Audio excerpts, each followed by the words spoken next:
So this morning, I want to talk with you a little bit about my struggle with arachnobutyrophobia. It's been a long journey.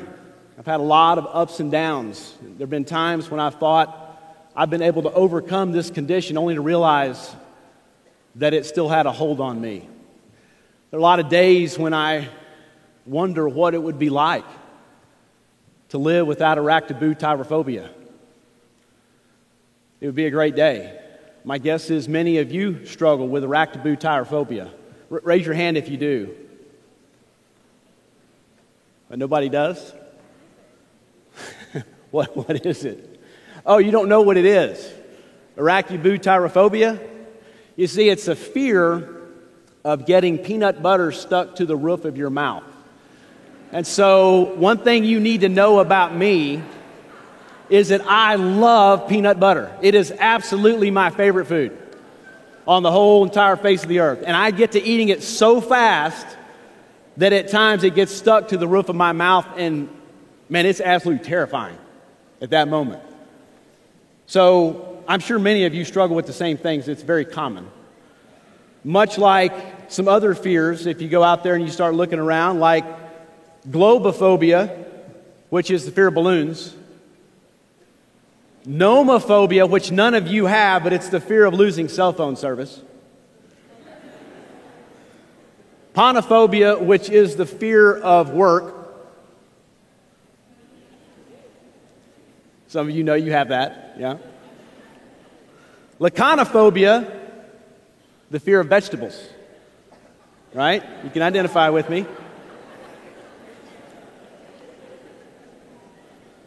Paladophobia,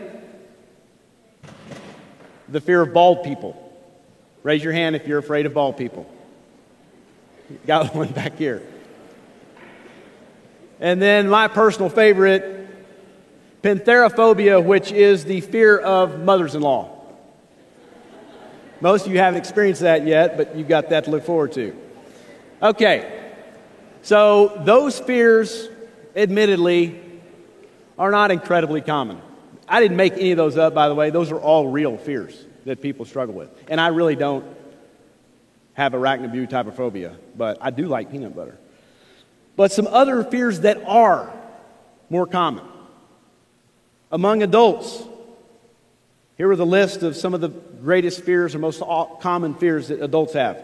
Flying, public speaking, the dark, failure, rejection, commitment, and spiders. Everyone's afraid of spiders, right? So then I looked at what are the greatest fears among college students. Okay? So that's the list. Waking up and remembering an assignment you forgot about. Lots of heads shaking in the room. Sitting alone. Cafeteria. Let's don't ever let that happen. Giving a presentation. Running out of money. And then the one everyone would have thought about, number one on the list, showering without shower shoes.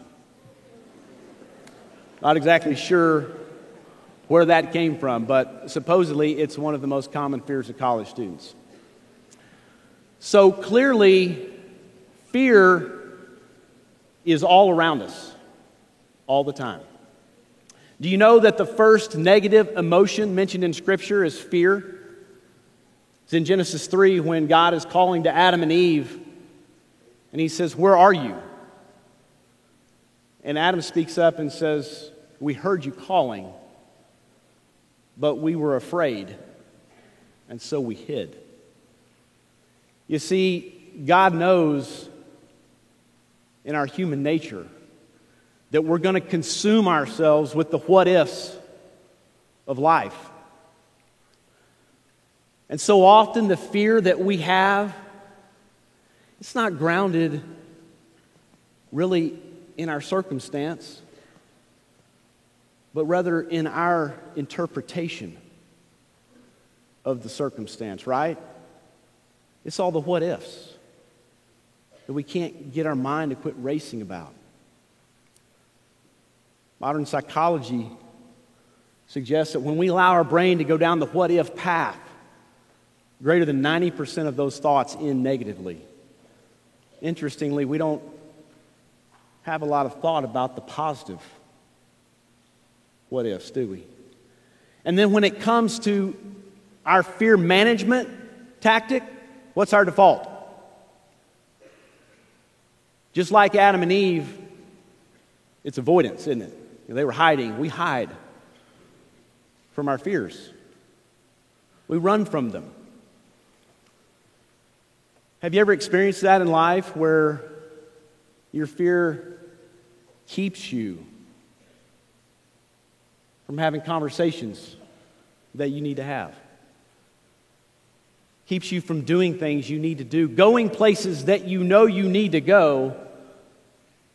Maybe most importantly, your fear keeps you from being who you need to be.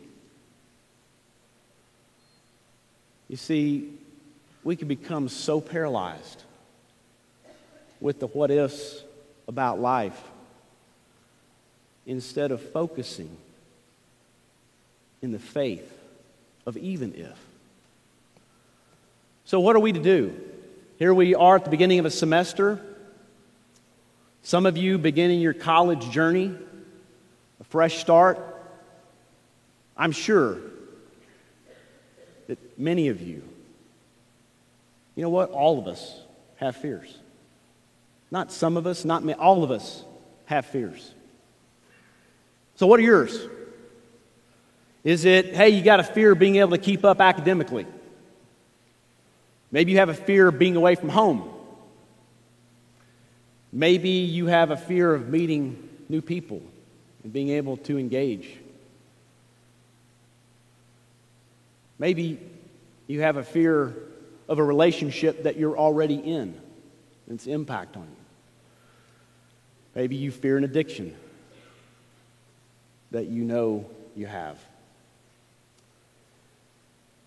Yeah, I have news for you. You're not going to have a choice in regard to things that make you feel uncomfortable. There are going to be things that take you out of your comfort zone continuously. The choice you will have is how you process those feelings. You see, every single day, you're going to have a choice as to whether you process in a spirit of fear or a spirit of faith. A spirit of fear will focus you on what the future might do to you, where a spirit of faith will focus on what God will do for you. The spirit of fear magnifies our circumstance. The spirit of faith magnifies God, His presence in our life. You know, I often think that the things that we are most fearful of are in the areas where we think or we're not sure God can handle it or will. You know, said differently, I think the things we worry most about are in the areas where we trust God the least. Maybe that's because there's something that you think is so small and trivial in your life that it doesn't matter to God. But yet it's consuming you. Maybe it's something so big and so ugly in your life that you think God cannot bear to look at you, much less help you. And so you postpone a relationship with Him until you get it all worked out just the way you want it. If you don't hear me say anything else today, hear me say this. There is nothing in your heart that is too small or insignificant for God to care about it. Conversely, God will never, ever be overwhelmed, overruled, or overthrown.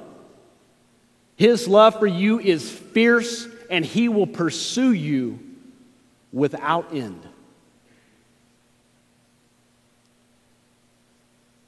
Do not be afraid is the most often repeated command in the Bible. I've heard some say that it appears 365 times. I actually don't know if that's true, but it sounds good. One for every day. There's a reason for that. It's because God knows that our fear can create a wedge between us. 2 Timothy 1:7 says, God does not give us a spirit of fear, but one of power and love and self-control.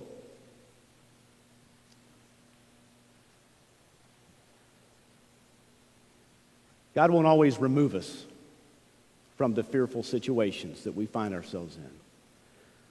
But our faith in Him will remove the fear from those situations so that we can walk in freedom. So why not, let's put aside all the worry and what-ifs about tomorrow, and let's look to join God in what He's doing today. So whether it's peanut butter on the roof of your mouth,